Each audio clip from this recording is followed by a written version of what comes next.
Number যে পাপের শাস্তি দুনিয়াতে আল্লাহ নগদ দিবেন সেটা হলো আল কাসবুল হারাম। অন্যায় পথে, অবৈধ পথে, হারাম পথে যারা উপার্জন করে হারাম খাবে, হারামখোরকে দুনিয়াতে শাস্তি নগদে দিবেন কে? আল্লাহ নবী বলেছেন ইন্না হাদাল মালা খাদিরাতুন হুলওয়াহ, নিশ্চয়ই দুনিয়ার এই মাল সম্পদ এগুলো হলো সুমিষ্ট, আকর্ষণীয়, চাকচুক্যময়, সুমিষ্ট। আল্লাহর নবী বলেছেন ফামান আখাযাহু বিহাক্কিহি ওয়া ওয়াদাহু ফি হাক্কিহি ফানি'মাল মাউনাতু হুয়া। আল্লাহর নবী বলেছেন যে ব্যক্তি বৈধ পথে তা অর্জন করে বৈধ পথে খরচ করবে, ওই ব্যক্তির সম্পদের মধ্যে যিনি বরকত দিবেন, জুড়ে বলেন তিনি কে? এরপরে নবীজি বলছেন ওয়ামান আখাযাহু বিগাইরি হাক্কিহি কানা কাল্লাযী ইয়াকুলু ওয়া লা ইয়াশবা। আর যে ব্যক্তি অন্যায় পথে, অবৈধ পথে এই সম্পদ কামাবে, হারাম পথে উপার্জন করবে, ওই ব্যক্তির উপমা, ওই ব্যক্তির দৃষ্টান্ত, উদাহরণ হলো সেই ব্যক্তির মতো যেই ব্যক্তি খাবার খায় কিন্তু পেট ভরে না। অর্থাৎ হারামখোরদের স্বভাব হলো এরা যতই হারাম খায় না কেন এদের পেট ভরে না।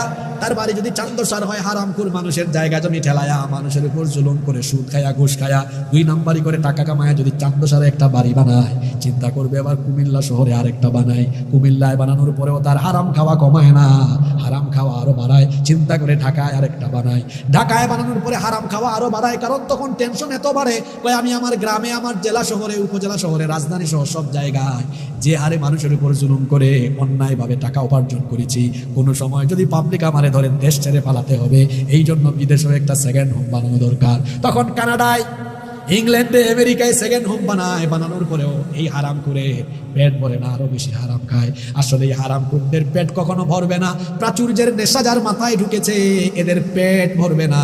পেট ভরবে তখন কবরে যাবে যখন। এজন্য আল্লাহ বলেছেন আল্লাহ কুমুত তাকাসুর হাত্তা যুরতুমুল মাকাবির। প্রাচুর্যের নেশায় যারা মত্ত হয়ে গিয়েছে, এই অবস্থায় এরা কবর পর্যন্ত পৌঁছাবে, এদের পেট ভরবে না।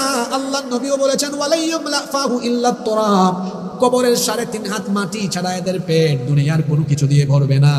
3 হাত মাটি তাকে গিলবে যখন, এই হারামখোরের পেট ভরবে। চুরি করে, অন্যায়ভাবে দুর্নীতি করে, চুরি করে সম্পদ কামায়। আর আমার দেশে তো চোর হলো 2 জাত। জোরে বলেন কয় জাত? একটা অভাবের আর একটা স্বভাবের।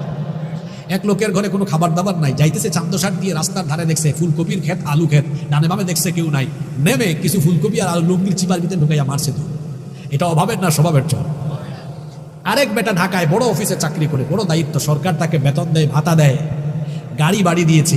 এরপরেও লোকটা, তার কাছে কোনো ফাইল নিয়ে গেলে টেবিলের চিপা দিয়ে হাত ঢোকায়, কয় কিছু দেয়া যাবে। টাকা না দিলে কাজ হয় না, কলমের খোঁচায় চুরি ডাকাতি দুর্নীতি করে চেয়ারম্যান, এমপি, মন্ত্রী হয়েছে, সরকার বেতন দেয়, ভাতা দেয়, গাড়ি বাড়ি দেয়।